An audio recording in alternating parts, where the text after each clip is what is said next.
today's video, I'm going to show you how to connect Fire-Boltt watch to Strava. Start by opening up your Fire-Boltt Health app or the Fit app, whichever your model uses, and also make sure your watch is paired.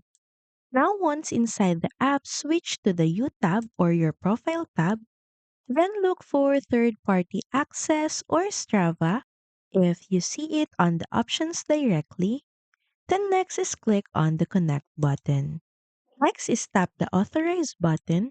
This gives the Firebolt app or the Fit app the permission to sync your activities automatically.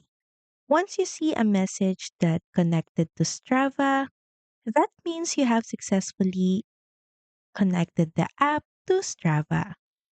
From there, your future workouts recorded on the Firebolt watch will now sync to Strava. So that's pretty much it. Thank you very much for watching this video, and I'll see you again on the next one. Bye!